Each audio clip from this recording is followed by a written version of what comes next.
Hi, and welcome back to episode 5 of Still I Rise podcast. And this week, it's myself and producer Sean. How's it going, Sean? I'm all good. All Nice good to be back. yeah, we bit back in routine, isn't it? Mm-hmm. Yeah. I feel like with the good weather, I've found a good balance.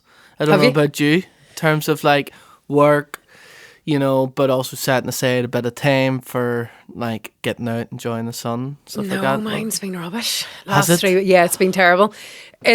Just in a life comes at you type way. Yeah.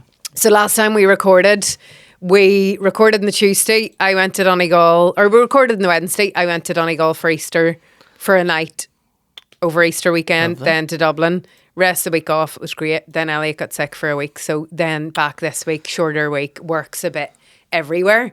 So I'm not back in that rhythm. Tell us about Donegal. Where did you go?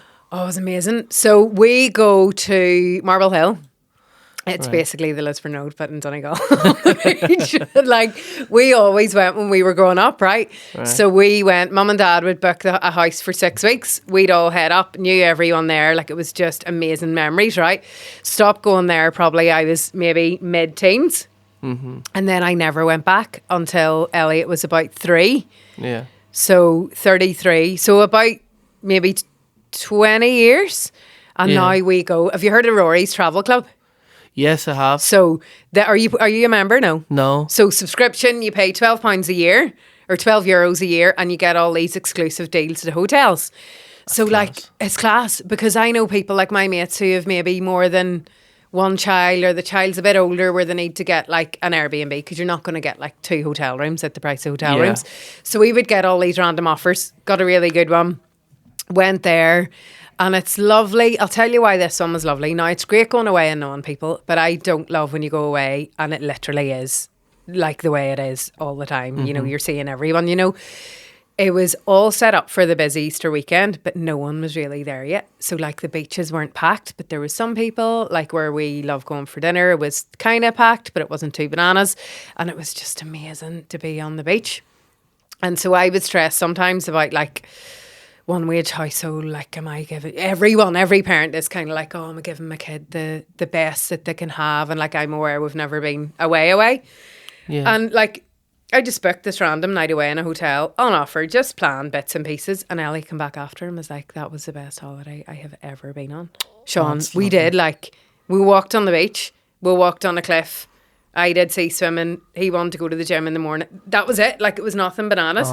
And it just made me think, like, sometimes it's just doing the really simple wee things. Exactly. And they're just so delighted with it. Yeah. It doesn't have to be like Cancun. It doesn't have to be like, a big fancy thing. Absolutely doesn't, like. So yeah, and it was amazing. Like, it was so good. And Donegal is just gorgeous. Donegal's when you class. get this weather, like. Donegal, like, we're so lucky in the island of Ireland, though, I think. Because you go to Carnlough, don't you? I go to Carnlough, and I was in Donegal not too long ago. I was playing a gig down in Bundoran.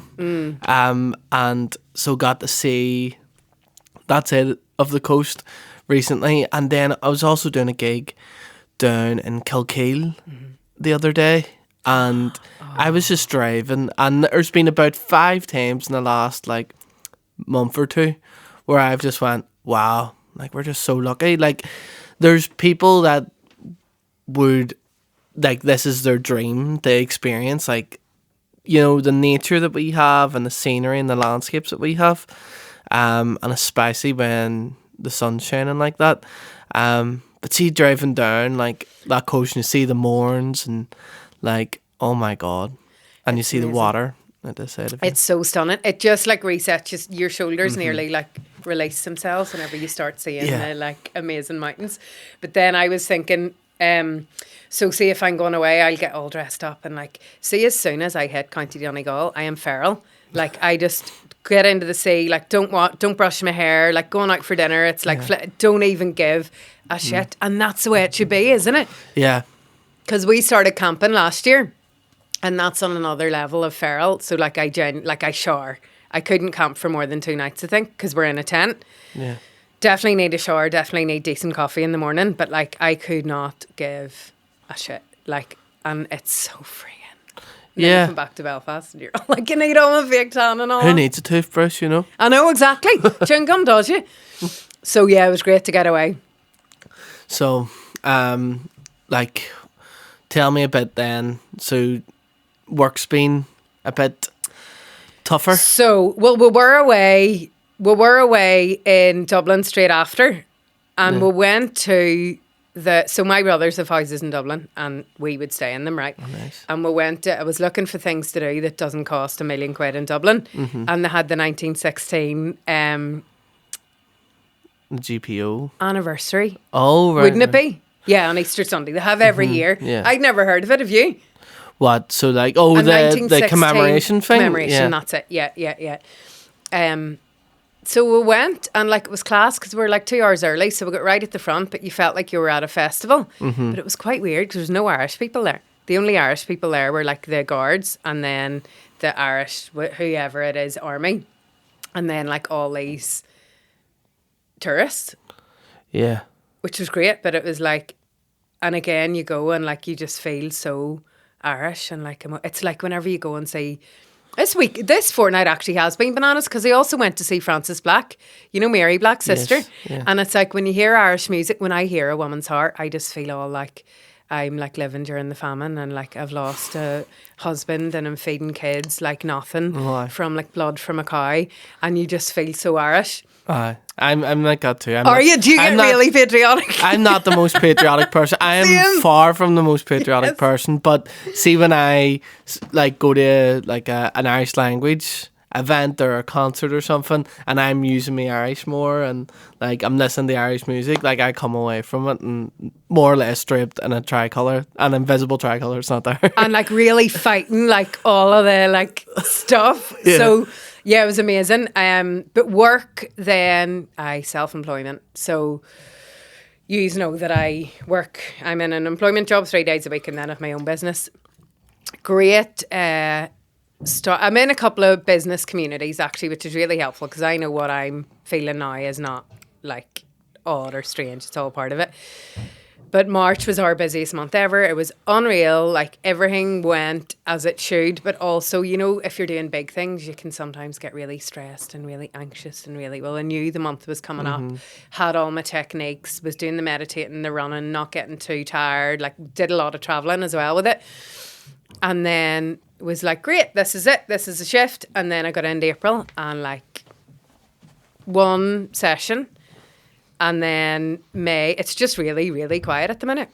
Yeah. And the outgoings are still there, as we all know. And like, you still need to do all your stuff. So it's a weird time. But what I do like about it is I'm working a lot on strategy. So, and I think business owners don't necessarily talk about this enough. SEO, website, like content, like creating content, having a content calendar even for the month, Yeah. which I really struggle with because something happens in the world and I come up with an idea and then I create it. And like it's interesting. There's an element for me where it's like all of the pre-prepared content, even though it's core content, I don't know, it feels inauthentic or something. It's tough. Isn't and yeah, because sometimes I find this with my band that you want to get like infused by putting out content. You want to be excited about like sharing something new. But if it's something that you filmed a couple of days ago or a couple of weeks ago, you're like, oh God. Right. Like you feel like the worst person. Don't you? You're like, oh, I'm so fake. Like who am I? Like yeah. But like everybody who's doing it right is doing it. You know what I mean? So, I know, but then it's like, for me, it's the tension of like, do you do what everyone's doing because it makes business sense, or do you stay authentic because you want to like build your community? So like in a business way, it's like, yes, this is how you would need to do it. But like, do you want people joining your community or who are in it for the just post to be posting type thing? And we all do it. Like I definitely do it. I schedule my content. But yeah, it's a really interesting one. Yeah. And then so I always find with like the setbacks, and even with us, like in the year we've been here and we've been like meeting with you and stuff as well. You've gave us quite a lot of advice. And sort of a big lesson I've taken from the sessions we've had with you and stuff is that setbacks, quiet periods, stuff like that looking back, are some of the best periods for the business because of that reset of the, like, just upending, some of like the weeds that are there, and sort of looking inward a bit and thinking, okay, what are we not doing right? Now we've got a bit of extra time. Let's change that. Like, when we do return to, a busier time and when things are on the up again, then we're ready for it and we've got better capacity. We'll have a better strategy, and it's not going to, impact on our personal work-life balance as well. Yeah. It's something that, again, I mentioned it at the start, something I think we've got, like, really nailed at the minute. Yeah, you definitely have. Have you ever heard of the on the dance floor and on the balcony? No. Oh my God, it's amazing. So I'm a fellow of the Acumen Academy. It sounds so fancy, doesn't it? It does. But it's basically, it's the Global School for Social Change. So they do fellowships every year of people who are working in social justice or social change. And we did, I did a year of the fellowship, and then you're always a fellow, obviously. But there's a concept called on the dance floor, and it's basically like when you're working on your business as a founder, you're always on the dance floor. So you're having the crack, you're dancing, you're with your mates, you're like doing the parts that are amazing. But like, how often are you on the balcony? So when you can see which parts are working, which parts aren't working, like how loud is the music, how loud is the beat, how does that work, how are people communicating? And that's where a lot of business owners, I feel, find it really uncomfortable, because ultimately, like, the quieter you are, the more you need to see the flaws or see what isn't working, and then that's nearly more work. Do you not think? Does that make sense? Yeah. So I always think about this is like being on the balcony month, which is really uncomfortable because I want to be out delivering, I want to be out obviously generating revenue. Yeah. But actually what I have been doing is working with my own business mentor and looking at my SEO, and our whole business has really shifted, Sean. Like, so even going from learning through stories, it's actually not really that anymore. It's like moving, it's nearly like a rebrand. So it is like, I'll always do that part, but actually what am I as a business? What is the business mission and values? And who am I as a person? And what is my role in that business? Does that make sense? Yeah. So we've changed my whole website now to make it more like Orla from Still I Rise, as opposed to Still I Rise with a wee bit of Orla all over the show, which is all change, and I don't deal well with change. So it's great. But yeah, and how do you find that, like, so the spotlight sort of like, I really sort of on you a bit more? love, like, main character syndrome. I am here for it. Like, I love it. I love seeing my photo on a website. I love posting stuff with me in it. I love creating a video with me in it where it actually, I can look back and be like, oh my God, that was actually really good. But what I struggle with a bit is that vulnerability of talking about things that are difficult to talk about on a public forum, like on a platform where you're essentially setting yourself up for all the thoughts of the day, and that's okay. But it doesn't always, like, it's not gonna, nor should it. Like, I'm not doing this for me, but there's always going to be a part of ego in it, a part of like, is this going to be okay? Are people going to hit me? Like, in being like that. But in general, I love it. On a business side, I know that people buy from people. I know that people love stories. People understand, like, people are more likely to connect with you, and they're connecting with you as a business. Like, I wouldn't have started a podcast we used to if I didn't know you. Yeah. Because I'm sitting here spilling out all of this stuff that's really personal and vulnerable, or helping other people, or creating spaces where other people can. So I'm really excited about it, Sean. I joined TikTok and I love it so much. YouTube as well. I've been looking at YouTube videos about how to, like, apparently you're supposed to post all your shorts on YouTube. You'll know this. I didn't know that. Like, how you then market yourself. So I think I'm good at marketing. I think I'm good at doing my brand. But it's whenever it's stuff that is quite vulnerable and quite open at times. Knowing what to share, knowing what not to share. I posted a video I was sharing a video today on TikTok about the Pope. Yes. So And it was just very interesting one, and we can talk about that, but it was all about our new Pope. And Elliot got into the corner of the video and started, like, because there's a mirror in the background. So I could see him doing it. Like, I don't care. Like, that's real life. So he's doing, like, bits and pieces in the background. And then I changed the video so it was a zoom in of, like, an apparition on my shoulder when I'm talking about the Pope. And then posted it in TikTok. Like, he'd gone to school, and then he messaged me at lunchtime, was like, can you take down that video, because my mates have seen it in school. So all of those things, like, Yes. I need to be aware that he's not a baby anymore. I need to respect where he wants to be. If he had been with me, I probably would have showed it to him. But all of that, how much am I willing to put out in public? Do you know what I mean? Like, Yeah. how much? Because once it's out there, it's out there. His mates, his reputation as well, yeah, that's Can- true. be compromised Yeah. a bit. So that's the thing as well. So when it's a brand, it's a brand, but when it's you, it's everything that comes along with you as well. Yeah. But like, and as you said, the authenticity there is what sells that. 100%. It's what, like, and already people know that Still I Raise is you, you know, and if that wasn't already what people were jumping on board with, it will be now. Yeah. And I think, like, the hesitation people have to not put themselves to the forefront of their business is that they say, like, they sort of go, well, I don't want there to be this grey area between who I am and who the business is. But you aren't the type of person to stand on the fence and go, I don't know if I want people to know this about me, or I don't want people to know that you and Still I Rise are interconnected. So I think lean into that. Yeah. I mean, it definitely works. And it's how business evolves, isn't it? Yeah. And businesses do change. As long as your values stays consistent, I think. Yeah.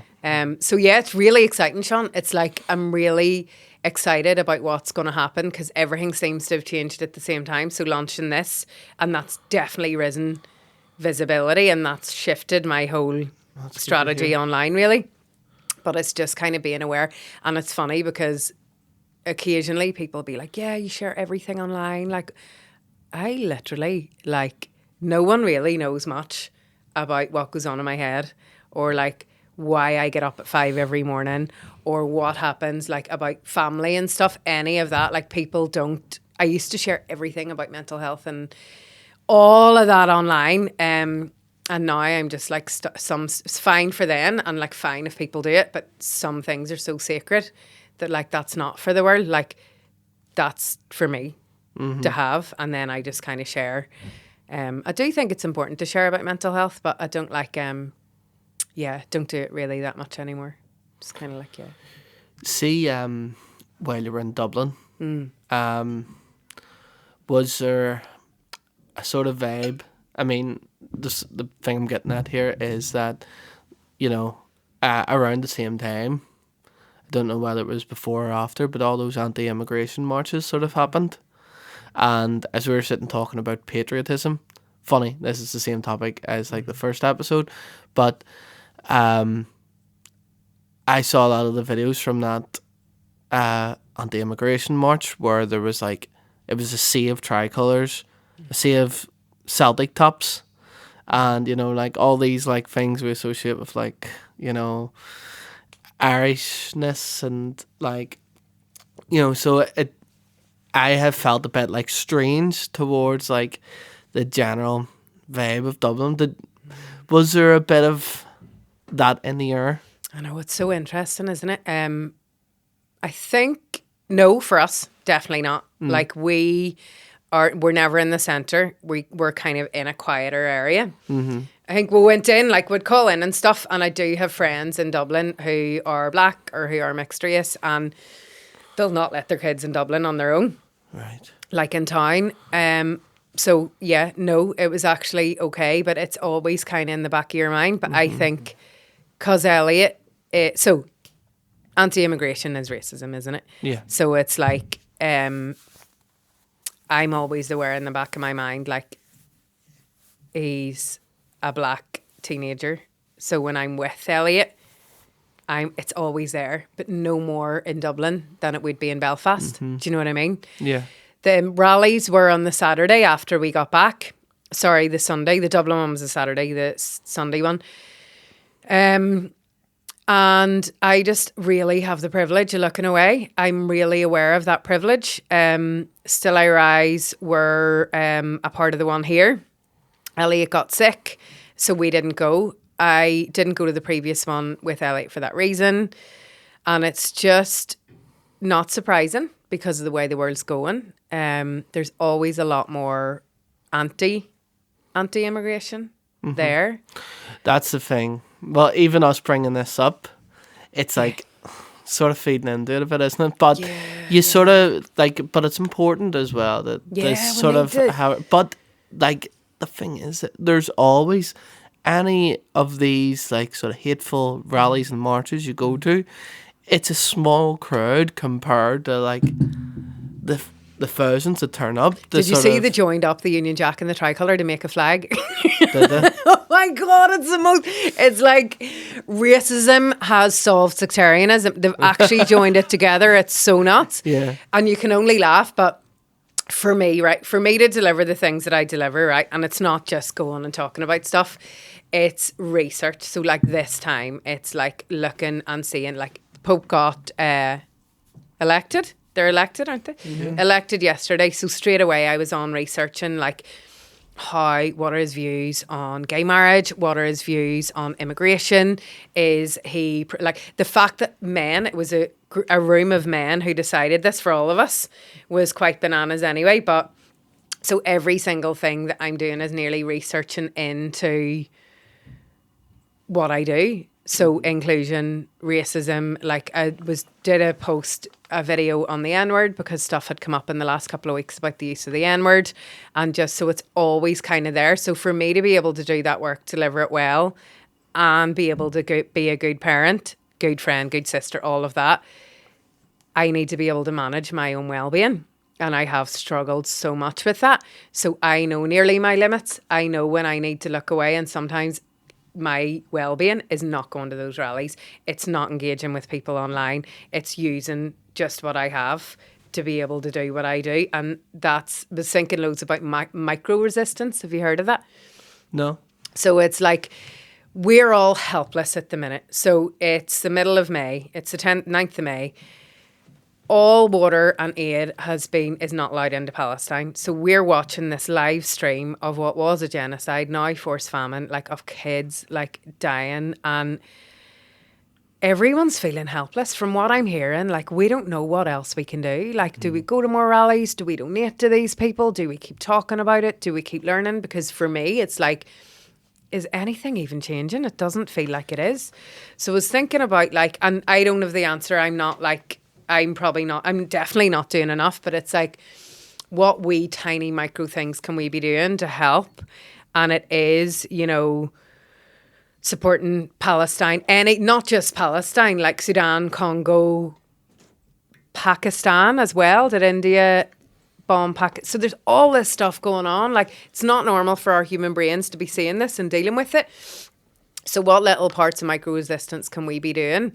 And for me, it is my work. Like it is doing all that research and like making sure that I have the energy to be able to do the activism in the way that will work and be sustainable for me and my communities. So a lot of that is, you've gone off on a complete tangent. I can't even remember the question. It's interesting the way you're saying about like not going the things and engaging with those groups and stuff is almost like helpful for you mentally. Mm-hmm. I kind of find the opposite. Do you? Yeah, where a like lot of people do. Going the rallies and stuff like that, especially the Palestinian solidarity rallies and stuff. It's like, I don't know. It reminds you that you're not like the only person thinking this is the maddest thing ever, and like, why is no one talking about it? Yeah. And it's sort of, it's not that I think because I've walked from Ryder Square to the City Hall that it's changed anything, but it's more like you know, I don't know. Yeah, you can very easily think that you can sit there and looking at social media, you can start thinking that there's no sane people left out there, you know, and you can spiral. But it's when you actually come into human contact with other people that are feeling just as upset as you are about something. Yeah, it gives you hope, doesn't it? Yeah. And most people are sound. Like, most people aren't But see, racist the or... other thing is that going back to the like anti-immigration stuff and all, it's like you were saying, there's, you know, a small group, but then again, I start to think sometimes like, okay, they're just the ones that are that extreme that they're willing to go out to the street, but how many people are dandering about, going about their life silently, holding these views, and when it comes to like maybe a vote, which is anonymous, like how many people are actually not saying anything, but inside they're supporting it. Do you know what I mean? Yeah, and I It's wonder, like, it's- is that where the States is going? And I worry that where the States are going, UK will follow, will Ireland follow? Like, how can we be having this issue on this tiny island? Do you know what I mean? I know. But yeah, I just think that you need to find that you need to keep talking and keep doing all the things, keep reading and keep learning and keep supporting all the businesses and keep going to the rallies. But if you can't, not to feel guilty and not to That's the feel thing. like, Yeah. just keep doing it in the way that works for you, because sustainable activism, like, systems are built for us to burn out. Like, we're supposed to burn out, Yeah. you know? So it's like, it's doing that and like finding your people. And finding hope, because genuinely, like, most people are amazing. Yeah. And I will always think that. Like, I Yeah. will always think that, because once you actually get talking to people and try and understand them and try and understand why they think what they think, yeah, you're not born bad. That's it. I seen a video.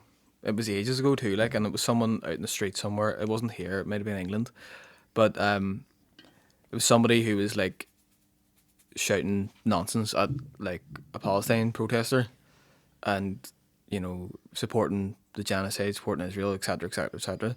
And when somebody actually went over and confronted them like peacefully, and started speaking to them and started like explaining what's happening and all the rest of it, the guy like just broke down. And he was crying and he was like, "I'm so sorry. I don't know why I was getting on like it." You know. And I know that's one example of one person, and there could be a million different things contributing to that. But like, at the end of the day, like, if you actually got someone and sat them down and spoke to them, like, you would still like to think that there's something in there still that isn't that hatred, you know? They just need a hug. Yeah, they just need a hug, 100%. Yeah. 100%. That's it. Like, there's human underlying connection. things are like, you know, there's no one's like, yeah, I know. Yeah, it is really interesting, isn't it? So I'm trying to think of like all the positive things that are happening in the world. You know, although there's a thing you can subscribe to, and it's called Positive News Story. And Yeah. every day you get an email of like something that's amazing, like an animal that was going extinct. Suddenly there's loads of them, and it's really like David Attenborough turned 99. Isn't that amazing? Go ahead. Like, he's going to be 100, and he's an absolute legend. So all those wee things where you're like, yes, we can do all this on the side. Everywhere we look, Yeah. it seems to be imploding. Yeah. But there are amazing things happening as well, which carries guilt. Yeah. There's actually a resource, and I've seen it as a sponsor on like different things. So I don't want to be like endorsing it too much, but I do think it's actually quite a good like resource. There's like a company called Ground News, right? And it's like a news feed for your like journalism news stories, that sort of balances like stories between like left and right leaning things. It will actively sort of like have we side notes at the side of things, like fact checking certain articles, and it'll also like tell you a bit about the history behind like the journalist that wrote this article, like saying they typically, you know, lean a bit further right, they typically lean a bit further left, and it also balances these stories between like, you know, shocking, like, you know, this is the worst thing ever, like you're gonna have an awful day reading this, just to keep you informed, but also like, oh, here's like nice positive stories, like this is also happening in the world, not everything is doom and gloom. So it like keeps like your perception of like global news stories in like a real like balance. Yeah, so it gives you a story, but it'll give you like 8 different news outlets Yes. on the same story I did look at all the different from one views. side to the other. Oh, that is interesting. So it'll give you like the same story but like 6 different headlines. Brilliant. Yeah, So I do and like it'll that. show you the bias between like left leaning publications and right leaning publications. So That is class, isn't it? Yeah, quite that's cool. really Like good. It's very cool. Like, that's it. Finding wee things. You know what I did that made me so happy? So we got our house painted, right? And like it needed to be done for ages. Like literally there was like wallpaper coming off the walls. And I thought, right, I needed to clear everything out. And I just like, I'm a hoarder, right? And I just like did so many drops to charity shops, like went to the dump a million times. And now when you go into our house, it's like clean and really peaceful. Whereas Love it. before, like, I don't know if yous are like this, but I find it really hard to like make sure everything stays like where there's not just loads of junk just piled up in the corner, or not like my house isn't a hoarder house, but you know, bits and pieces. You come home, you leave your keys, you leave this, you leave that. And I love charity shops. Like I get all my clothes in charity shops and I just think they're class. So over like a couple of months I've been buying different frames and like painting them or trying to like just thinking about where I can put them in the house. And I'm really like trying to get like, don't forget about the frames, don't forget about the art so we can put them up. And then get loads of different like things that I've got through the years, or like memories, like core memories, Donegal, or like whenever I lived in Brussels, or memories of us. And it's all those wee things so that you can, whenever you're at home, you are shutting yourself off. Like for me, it's like going in and knowing that it's safe, knowing that it's calm, knowing that it's like a happy like place for us where there isn't distraction and where it's just refuge. Because see all those things that people just, more and more people just don't have access to at the minute. And it's really like over the last, like I didn't know that much about Palestine, for example, before October the 7th, like definitely not. But now I know the crack. Now I know what actually has been going on and what is normalised. Like it's happened since the world began. It's like being more aware of like what I have and how privileged, genuinely privileged, like a house, electricity, hot water, cold water, water to drink, like all of that, and just being so mindful of my resources. And then how do I redistribute what I have? I was talking to someone about this, and did we talk about this in the podcast about people who practice Islam donate typically 10% of their wages? No, very interesting. So part of, I think, from what I know, I can definitely fact check this. Maybe you could check it, Luke, but part of being a practicing Muslim, you donate a certain amount of your wage.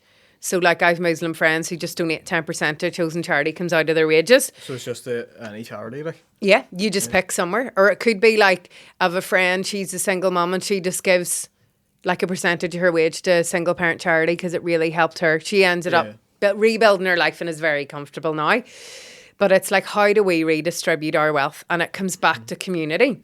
So many people now, we focus on individualism. Like I'm definitely the same. Like there's that, we've lost community, we've lost helping each other. But like it took COVID, it took a pandemic to kind of realise, like certainly for me, putting that kind of thing in perspective.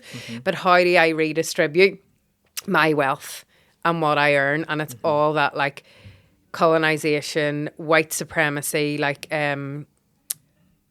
power imbalance has nearly put us in this hole of like individualism. So there's an element of how capitalism forms the life that I live every day.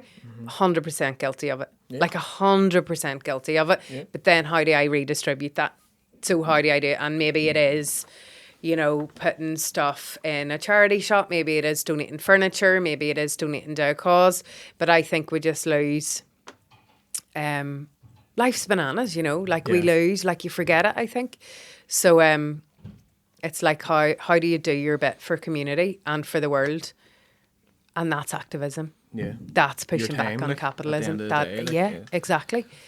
Your time and your resources and where it goes, because it's easy to forget. And I always feel as well, like sometimes the more, like there are some months where I'm quite comfortable and there are some months when I'm just not at all.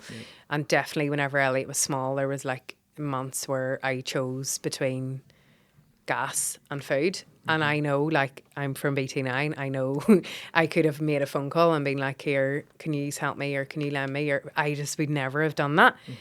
So now it's like, it's not like that anymore, thankfully. But now it's like there are some months where I've loads of money and I'll just be like, oh, I'm just going to go and eat this and do that. And that you don't even think about what you're doing. But I can imagine then how hard it is. The more you earn, the more comfortable you get, the more detached. I don't know what you think about. Like, I always think the further away you are from grassroots, the less aware you are. You're just like, I wonder, do you become more hungry for money, more hungry for glory, more hungry for like approval from other people? Your circles change, so you're only hanging out with people who are at your financial level or your level of perceived success. Do you know what I mean? Yeah.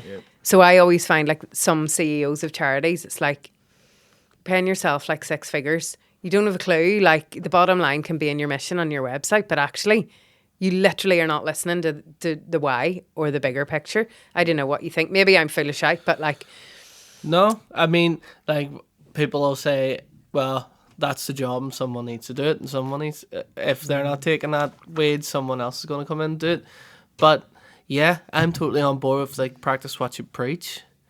If you're running a charity organisation, like, you shouldn't be on like a typical CEO salary of, you know, not if you're working in charity, you should be charitable, I think and your views should align with that. But then again, is there an argument for the opposite and saying, well, pay somebody what, you know, there's only going to be one person doing that. That's a big responsibility. Pay them what they should deserve because, number one, like, I don't know what I was going to say. Maybe, or is it like they're not going to be able to be corrupted by Yeah, and they're running the ship, aren't they? outside, like, big monetary influences? Like, you know, there's the same argument goes for like politicians and stuff. Like, some people say like, oh, the Prime Minister should be paid an absolutely ridiculous amount of money so that they can't be, there's no incentive to go and do dodgy stuff on the side. Like, I bet they would anyway, wouldn't they? yeah. Probably would. So, because Definitely would. That's the thing. that's where I was going to lead to, is saying like, is somebody who builds their way up and becomes a CEO of a big charity or something, like, are they just the same type of person that would have done it for any other type of company? Because they care more about their hierarchy structure than, like, you know, because like they care more about that than the work that the charity does. Yeah, like you know what I mean. I don't know, maybe it's just me. Kinda talking But I shit, just, no, not at all. Like, it's so valid. And like, I just think sometimes I'm afraid of money or wealth because I'm afraid, like, would I give a shit? Would I give a shit if I was a multimillionaire?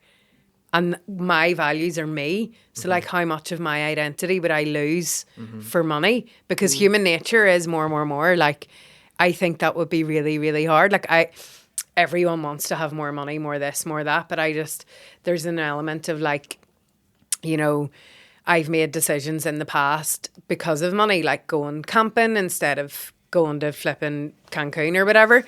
But I actually love camping because it's like we have just a wee basic tent. We just go, have the crack, that's it. If I had loads of money, would I do that? And if not, like, staying in a hotel's great. I love hotels, but like, it's just not the same. It hits different, doesn't it? Yeah. Yeah. I just think money changes people. Even though I do love money, I want it to flow to me. I want to have the money to be able to enjoy life. But it's already there. Yeah. Well, like, I thought this would be a good exercise to do as well. So, like, you're having those, like, feelings about like self-employed life at the minute. But you know, a big part of what you do is advice and mentoring and stuff. If we came into you and were saying, you know, saying similar things, you know, what advice would you be giving to us? I'd be saying go and get therapy for your money issues. Genuinely, Yeah. because it's a fear. Where is that coming from? Like, I'd just kind of be like, what are you afraid of? Like, what scares you about power? What scares you about money? And how can you stop that affecting your identity? And then I'd probably go back into what is your identity? Because that's tricky, isn't it? I think, like, if that was the case, I think it just all boils down to discipline Doesn't it? at the end of the day. So Yeah. it's staying disciplined and going, like, the same way, you know, if you want to be successful in, say, going to the gym or whatever, it's like, it's all down to discipline, not really motivation. So you need to treat it like that. It's like, well, I'm going to make sure that twice a year I go camping. Yeah, that's You so know. true. In a tent. And like discipline yourself in, like, you know, check yourself before you wreck yourself, sort of thing. Like, that's you know. exactly it. And being Yeah. aware of it, which is really hard to do whenever Yeah. life's coming at you, isn't it? And especially if you're, like, gaining success and money success and all, like, you'd almost need to employ someone to, like, give you a slap every now and again. Yeah, that's exactly it. A financial slapper. That's what you would need. Yeah. It's nuts, but I actually have a therapist and we are actually doing loads of money work at the minute, like on that, because it's like, it's so interesting because human nature and then where that fear comes from. Like people, like, so you're self-employed, right? Yep. What does success even mean to you? Like, what is successful? What is comfortable financial? Like, you're not doing it for the money, are you? Well, yeah, because I'd be skint other ways. But more so because of the freedom that comes with self-employment, Yeah. if you know what I mean. And it's sort of like, I find it hard to sit and work for somebody else, or, like, it's not really that I've got any problem with, like, authority or being told what to do, but it's more so, like, my time. So, like, I think back to times whenever I was working in, like, a shitty job and I'm going, like, I've got everything I need to do done and I've only been here for 2 hours, but I have to be here for another 6. Like, I'd almost rather just, like, you know, I'd rather go home and not get paid Yeah. and be able to, like, do something rather than just stand here and do whatever it is I was doing, like, Yeah, exactly. you know. There's definitely the having freedom Yeah. element. But, like, don't get me wrong, like, since being self-employed, we've been really, really, really, really busy, which is a good thing when you're running your own business and all the rest of it, but it's like, at least it's like paying something off, Yeah. if you know what I mean.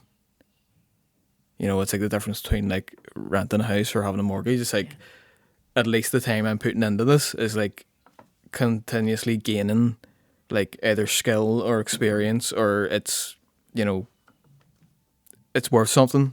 And it's not just because I'm getting X amount an hour, it's because you're, like, achieving something, or you're, like, being creative and you're doing something, like. It's working know? your muscle, isn't it? It's Yeah. working your brain. Like, Yeah. you're probably constantly on it Yeah.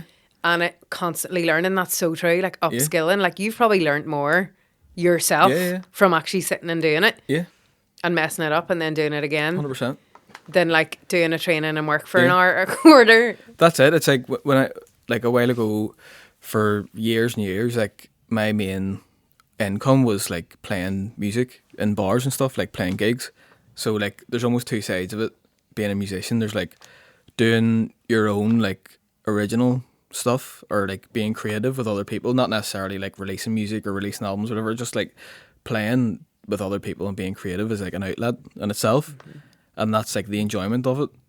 But then there's the other side of, like, if you want to make money, you're going to need to go and play, you know, Ed Sheeran songs and, you know, The Dirty Onion or whatever, like, do you know what I mean? And that's not what I'm into at all, but it paid the bills and it was good money and stuff like that.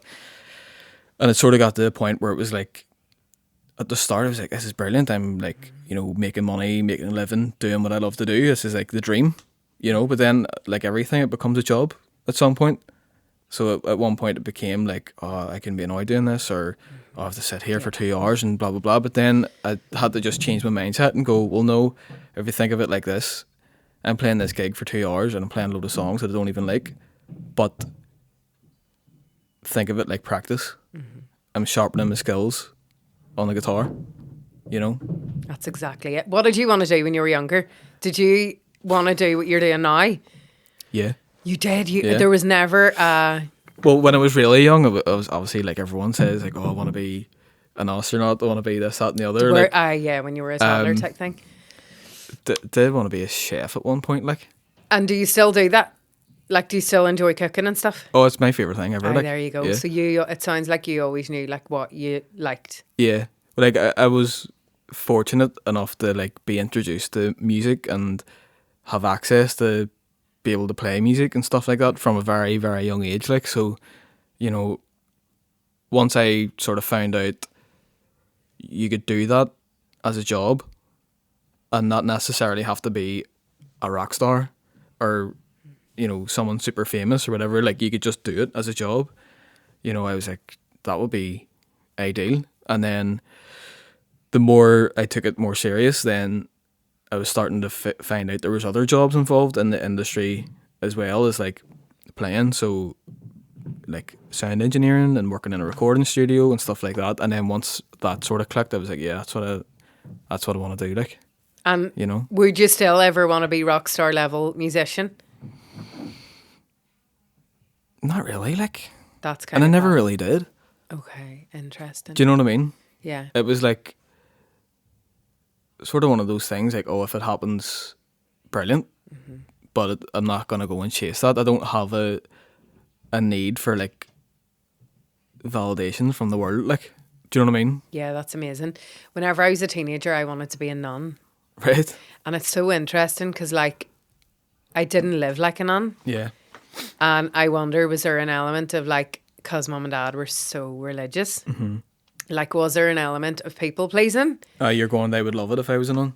Yeah, exactly. Like, I would be the favourite child out of 7 if I was a nun. Like, definitely wouldn't have been. And that's a very extreme way to get your parents to, like, give you attention. Yeah, yeah. But then I realised very recently that actually it's spiritualism, isn't it? Like, I'm quite spiritual in terms of, like, just, I don't know, like, faith in something. Don't love the Catholic Church, but I actually don't mind going to Mass. Yeah. It's quiet. It is. I do think there's a vibe in a chapel. Yeah, 100%. There's like an element of There belonging, is, and isn't there? Yeah, and not to get, like, super mad with it, like, but I remember having this conversation with someone before. Again, like, me not religious at all, him not religious either, but, like, we were talking about this sort of idea of, like, when you go into a church, and it's not necessarily about, like, the lighting in it or, you know, the size of it or how it sounds or whatever. It's more, there's just something there, and we were going, like, is there a reason why it was built there on that spot? Is that spot some sort of significant, like, spot that maybe thousands of years ago people worshipped whoever they worshipped in that same sort of spot? Is there something to do with this actual, like, geographical location Totally. that gives you that, you know what I mean?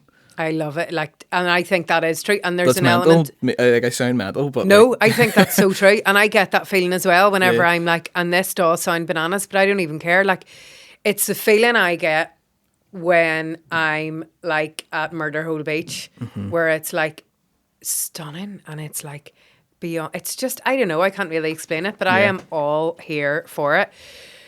So wrapping it up then, I plan on going to the beach. Yep. I plan on doing a bit of micro activism. I'll probably go to Mass actually this weekend. pray for the new pope. Yeah, no, pray for him. Because his values are kind of okay. Yeah. He's no Pope Francis, but I have been absolutely obsessed with following The conclave? the conclave and all, like, the past week and was stuff. your like, mum like going nuts? I've always been, like, so fascinated and so obsessed with, like, the Vatican as a thing, like, and again, as I said, not religious at all. Have you been to the Vatican? No, and I, like, Cool, wouldn't it? You have to pay in. I've had chances to, like, you know, book trips to Rome and stuff like that. And I'm also, like, very deeply obsessed with Roman history, like Roman Interesting. Empire and stuff like that. But it's one of those things. It's like I'm so into it that I'm almost afraid to go in case I miss something. So I want to like book it and have like, you know, at least a year of like deep research. Totally. You know what I mean? Mass in the Vatican, I reckon that'll be on there. Yeah, because I don't want to just go and be like, oh, there's the Colosseum or there's St. Peter's Square and there's this. You'll never be researched enough. No, exactly. That's the thing. That's amazing. You should totally do it. Cool. Well, we'll wrap it up. Yep. So thanks for watching, listening, subscribe, follow, ring the bell. If you're sharing on any platforms, please tag us.